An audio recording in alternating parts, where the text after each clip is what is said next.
Hey guys, it's me, Sam Stein, managing editor at the Bulwark, and I'm joined by Lauren Egan, who is author of the Opposition newsletter, which came out over the weekend. I don't know why we did it on Memorial Day weekend. I'm sorry. I asked for a Sunday off. You know that I was angling for that. Well, maybe that's why I made you do it. Anyways, it was a great one. It was about Substack and how everyone in Democratic politics seems to be decamping towards that platform, which we love, publisher of the Bulwark as well. But we're not going to be talking about that. We're going to be talking about Scott Pelley and his commencement address at Wake Forest University and a few other tangentially related items about institutions under attack by the Trump administration. Before we get to that, as always, subscribe to our YouTube feed. We really appreciate it. And subscribe to our newsletter feed too. Substack's where it's at. All right, Lauren, you start. Scott Pelley, Wake Forest, gives this kind of impassioned speech. Doesn't actually mention Trump by name, but it's obviously about Trump. So yeah, it's pretty clear. I don't know. I grew up watching Scott Pelley, and to me, he's just always like this super, even-handed, even-toned reporter. And that was he doesn't mention Trump by name, but it's really clear what he's saying. Trump. It's really obvious. And he's not someone who sort of overstates things or sensationalizes things. And that's his whole reputation as a journalist. So I found this speech to be pretty interesting because he's someone, when he's sort of raising the alarm bell like that and saying our institutions, journalism, academics, everything's under attack. My ears perk up when it's coming from him. For sure. Why don't we listen to what he had to say? This is just a portion of it. And then I have some other elements of the speech that I'll read out loud. But here's Scott Pelley at Wake Forest over the weekend delivering the commencement address. But in this moment, this morning, our sacred rule of law is under attack. Journalism is under attack. Universities are under attack. Freedom of speech is under attack. And insidious fear is reaching through our schools, our businesses, our homes, and into our private thoughts. The fear to speak in America. If our government is, in Lincoln's phrase, of the people, by the people, for the people, then why are we afraid to speak? Okay, so yeah, I mean, you're right. It's obviously about Trump. And it was kind of surprising to see Scott Pelley do it because he has this reputation. But I guess the context here is kind of important too, which is that he is with 60 Minutes. And 60 Minutes is in this incredibly difficult position. I don't even want to say difficult. Basically, the journalists there are all mad because the company that owns 60 Minutes, Paramount, is trying to settle a frivolous lawsuit where Trump sued them for, what was it? They edited Kamala Harris's interview transcripts. Yeah, it was right. All these news stations for the most part, edit these interviews. And yeah, they're pissed that they edited Harris's interview, even though that's standard practice. And yeah, it's pretty silly. And for tens of millions of dollars and maybe even billions. I can't even keep track. But so Scott Pelley works at this institution that's under attack. And it's clear from just the tone that he's pissed about it. He's angry about it. And this is, he says, first, make the truth seekers live in fear. Sue the journalists for nothing. Then send masked agents to abduct a college student, a writer of her college paper who wrote an editorial supporting Palestinian rights, and send her to a prison in Louisiana and charge her with nothing. Then move to destroy law firms that stand up for the rights of others. With that done, power can rewrite history. With grotesque, false narratives, they can make heroes criminals and criminals heroes. They can change the definition of the words we use to describe reality. I mean, it's dark. That's some dark shit right there. And it's to hear him say it is remarkable. And I think we can talk about all these stories, I feel in silos, but to hear him say it and to tie it all together like that in one speech is you read that or you listen to it and it's dark and it's alarming and it's terrifying. And he said something about, he tried to put in historical context in the speech.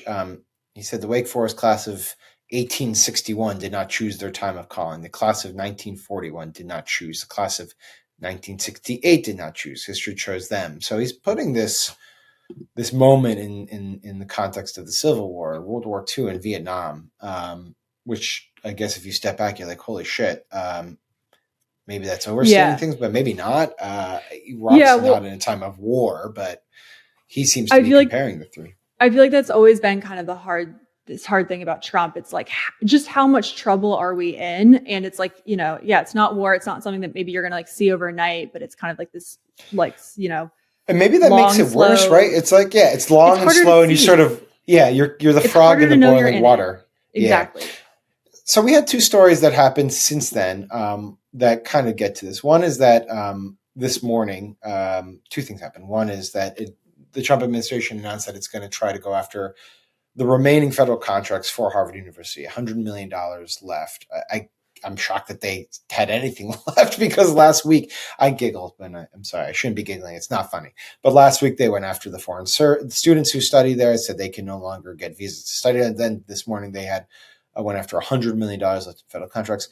And then the other thing is that this morning we got word that NPR is suing President Trump over his executive order that would end federal funding for NPR and PBS, saying it's a violation of their First Amendment rights. Quote, the president has no authority in the Constitution to take such actions, the lawsuit says. In the country, the power of the purse is reserved to Congress. So you have Harvard sued over the foreign student visa thing, too. You have two lawsuits now from these institutions pushing back. I'll just say it does seem like you're beginning to see more forceful and quick, I should note, pushback from these institutions. The Harvard lawsuit was like within a matter of hours. Yeah, clearly it's like not what we first saw with the big law firms, where it's like, oh, well, we'll figure out how to make a deal and like just get on with things. It's changing. And I don't know. It's like the Trump administration is doing basically everything that they can to destroy these institutions that they view as like working on behalf of the Democratic Party, or as they seem aligned with the left. And it's not just verbal attacks, right? And I think there's just sort of like a realization that playing along or trying to figure out sort of like a middle ground with him like doesn't really work. And I don't know. I feel like there are people who continue to do it. Like we were talking about this with last month, Gretchen Whitmer, right? The poll today has her at like 63% approval rating in Michigan. Like she's ascendant. Yes. And she played along. She went into the Oval Office. She had that famous photo. What was it? Where she's like holding, oh God, don't do it. But I think that's different than like Harvard, where like that's just seen as like, Harvard can't play along. Like, what can they do? They're getting completely eviscerated. Right. I do think people have tried to do it, but it's just, I think you just get yourself sort of in like more, sticky territory if that's the case. Right. You appease and then you keep coming after you. All right. Let's do this. Who was your commencement speaker? Mine was Ken Burns. Nice. But it was nice. I heard it was nice. I didn't go to it. You didn't go to your graduation? No, I went to my graduation, but our speaker, sounds like our didn't. No, that was the only way I could get my diploma. Right. Our commencement speaker spoke the night before, which I'm like, what college student is going to show up the night before? People who want to hear Ken Burns. Sorry. Okay. I mean, I'm sure there's like a YouTube video of it. Did you watch it? No. But now I might go back and watch it. Now you got to go back and watch it. Might. This is like the conversation we had with when Trump went to Alabama and gave the commencement address. Yes. It wasn't the actual graduation. And so like, obviously students were doing other things. That's true. I'm still waiting on my records request from that University of Alabama. Get on it. Okay, well, mine was watching this.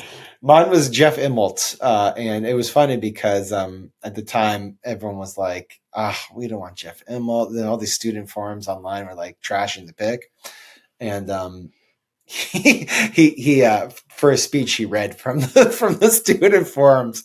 No way. Trashing it. Yeah, he's like, that's hilarious. Yeah, he's like he's just going on. He was like reading off all the insults of him. It was really well. That's pretty good. Yeah, respect that.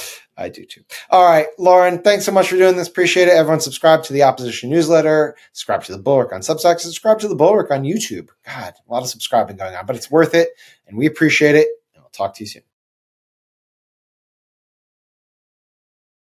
Hey guys, it's Tim and Sarah. We're here with my frenemy, John Lovett from Love It or Leave It. June is Pride Month, and we're going to be live in D.C. on June 6th for World Pride for a very special live show fundraiser featuring the three of us, plus some gay special guests. Crooked and the Bulwark will be donating the proceeds from this fundraiser to the Immigrant Defenders Law Center to support Andre Romero, the makeup artist who the Trump administration wrongly disappeared to El Salvador and who is currently being held in Sakat. Go to crooked.com/events. And we will see you all on June 6th.